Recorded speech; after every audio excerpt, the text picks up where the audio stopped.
Hi friends, welcome to my channel help me Neha.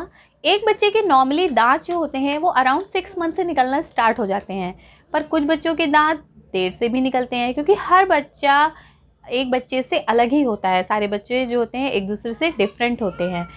तो वैसे तो दांत निकलना नॉर्मली एक चीज़ है, लेकिन अगर आपके बच्चे में 1.5 साल तक भी दांत निकलने के कोई साइन ना दिखाई दें तो then it can be cause for a concern. तो आज के वीडियो में हम जानते हैं कि क्या लेट टीथिंग या डिलेड टीथिंग क्या है और इसके बारे में सारी इन्फॉर्मेशन जानते हैं। मेरे इस वीडियो को प्लीज़ लास्ट तक ज़रूर देखिए एंड लाइक एंड सब्सक्राइब ज़रूर करिए। Let's start the video.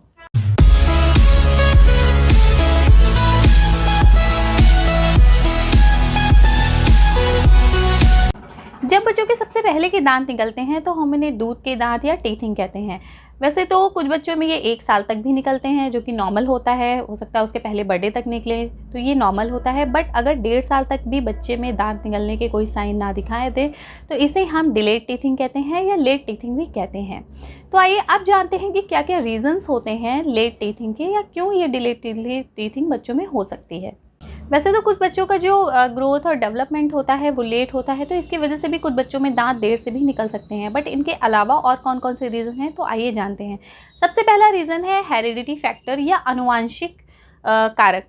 अगर आपकी फैमिली में पिछले किसी आपके फैमिली में या आपके स्पाउस के फैमिली में या उनके रिलेटिव्स में अगर ये प्रॉब्लम रही हो कि देर से दांत निकलना बच्चों में हो रहा है, तो उसकी वजह से भी बच्चों में देर से दांत निकल सकते हैं। जैसे किसी के 2 या 3 बच्चे होते हैं, तो अगर पहले बच्चे के 1.5 साल में दांत निकले हैं तो उसके बाद के जो उसके भाई बहन होते हैं उसके दांत भी हो सकता है हेरिडिटी फैक्टर के वजह से देर से निकले।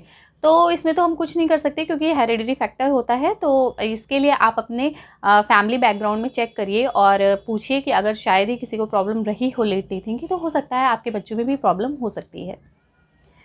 अब दूसरा फैक्टर है मेरा पुअर न्यूट्रिशन। कभी कभी बच्चे अच्छे से खाते नहीं हैं, अच्छे से फीड नहीं लेते हैं। अच्छे से फीड किया 6 महीने तक तो वो सिर्फ दूध पे ही रहते हैं। अब दूध 2 तरह का हम दे सकते हैं, या तो ब्रेस्ट मिल्क देते हैं, और या तो फिर फॉर्मूला मिल्क देते हैं कुछ लोग।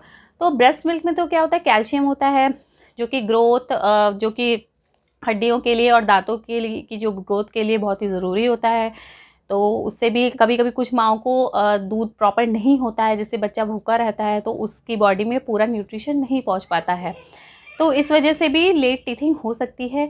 या अगर हम फार्मूला मिल्क देते हैं तो फार्मूला मिल्क में basically calcium, phosphorus, mineral, vitamin सारी चीज़ें होती हैं। तो अगर आप इस तरह का फार्मूला मिल्क दे रहे हो जिसमें सारी चीज़ें प्रॉपर नहीं हैं, तो उससे भी बच्चे को प्रॉपर न्यूट्रिशन नहीं मिलेगा और हो सकता है कि उस वजह से भी उसके देर से दांत निकल रहे हों, क्योंकि कैल्शियम जो होता है वो दांतों के लिए और हड्डियों के लिए सबसे ज़्यादा ज़रूरी होता है। तो कैल्शियम का इंटेक बच्चों में मिलना प्रॉपर बहुत ज़रूरी होता है। तो अगर आपके मिल्क में ये सारी चीज़ें नहीं हैं या उसको अच्छे से calcium, vitamin D, calcium, phosphorus नहीं मिल रहा है, तो इसकी वजह से भी लेट टीथ इरप्शन हो सकता है। इसके बाद जो अगला रीज़न है वो है हाइपोथायराइडिज्म। जैसे एक थायराइड ग्लैंड होती है, जैसे कि सबको पता है, कभी कभी इससे जो हार्मोन सेक्रेट होता है वो कम मात्रा में सेक्रेट होता है, तो उसकी वजह से भी बच्चे में लेट टीथिंग की प्रॉब्लम हो सकती है। अगर थायराइड जो होता है, जो थायराइड हार्मोन होता है, अगर उसका सेक्रेशन कम है या उससे रिलेटेड कोई प्रॉब्लम है, तो बच्चे की कई माइलस्टोन जैसे वॉकिंग, टॉकिंग एंड टीथिंग, ये सारी चीज़ें अफेक्ट कर सकती हैं। इसके बाद अगला रीज़न है पिट्यूटरी ग्लैंड का कम सेक्रीशन। जैसे कि थायराइड ग्लैंड होती है, उसी तरह से एक ग्लैंड पिट्यूटरी ग्लैंड होती है, जिससे कि बहुत सारी हार्मोन का सेक्रीशन होता है। तो कभी कभी उसकी कमी से भी बच्चे में बहुत सारी बीमारियां हो जाती हैं और उसकी वजह से भी लेट टीथिंग हो सकती है। बहुत सारे मेडिकल कंडीशन होते हैं या बहुत सारे मेडिकल डिसऑर्डर होते हैं जो किसी बच्चे में भी हो सकते हैं, जैसे कि डाउन सिंड्रोम वगैरह या और भी कई डिसऑर्डर, जिसकी वजह से भी बच्चों में देर से दांत निकलना हो सकता है। तो इसके लिए आप अपने डॉक्टर से कंसल्ट करिए। तो आइए अब जानते हैं कि अगर देर से दांत निकलते हैं तो क्या कॉम्प्लिकेशन है, मतलब क्या प्रॉब्लम हो सकती है बच्चों में, जिससे कि हम लेट टीथिंग बच्चों में नहीं होनी चाहिए। तो आइए जानते हैं उन कॉम्प्लिकेशंस को। लेट टीथिंग का सबसे पहला कॉम्प्लिकेशन ये होता है कि जब उनके परमानेंट दांत आते हैं तो हो सकता है वो कुछ ऊपर नीचे या कुछ टेढ़े मेढ़े निकल सकते हैं।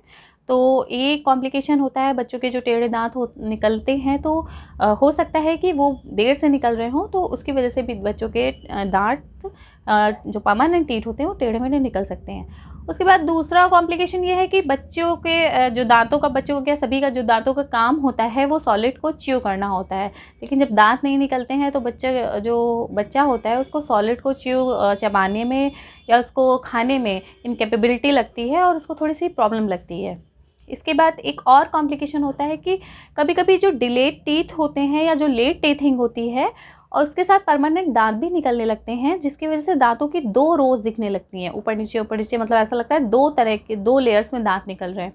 तो एक ये भी प्रॉब्लम हो सकती है। आइए आप जानते हैं कि हमें कब डॉक्टर के पास जाना चाहिए या हमें कब ऐसा लगना चाहिए कि एक बार डॉक्टर को दिखा देते हैं। देखिए, अगर आपके बच्चे में कोई भी हेरिडिटी फैक्टर नहीं है और इसके अलावा उसको और कोई भी प्रॉब्लम है, जैसे बहुत ज़्यादा वेट गेन हो रहा हो, या वो बच्चा लेथार्जिक फील कर रहा हो, या बच्चे की ग्रोथ एंड डेवलपमेंट सही एज के अकॉर्डिंग थोड़ा तो 1-2 महीने का फ़र्क होता है, लेकिन बहुत ज़्यादा अगर आपको लगता है कि बच्चे में इस चीज़ की कमी है या बच्चा ऐसा नहीं कर रहा है, तो आपको अपने डॉक्टर के पास ज़रूर जाना चाहिए, उनसे ज़रूर कंसल्ट करना चाहिए। और हाँ, कुछ लोग ये कहते हैं कि बच्चों में अगर देर से दांत निकल रहे हैं तो वो इंटेलिजेंट होगा या उसके इंटेलिजेंस का ही फैक्टर होता है, बट मैं बताऊं कि हर बच्चे के केस में ऐसा नहीं होता है। तो अगर आपको लगता है कि इन सब प्रॉब्लम के बाद भी अगर बच्चे में लेट टीथिंग हो रही है, तो एक बार अपने डॉक्टर से कंसल्ट ज़रूर करिए और उनसे ज़रूर मिलिए। तो ये था मेरा आज का वीडियो। प्लीज़ मुझे बताइए कि आपको मेरा वीडियो कैसा लगा, और मेरे वीडियो में अगर आप नए हैं तो प्लीज़ लाइक एंड सब्सक्राइब ज़रूर करिए। Thank you.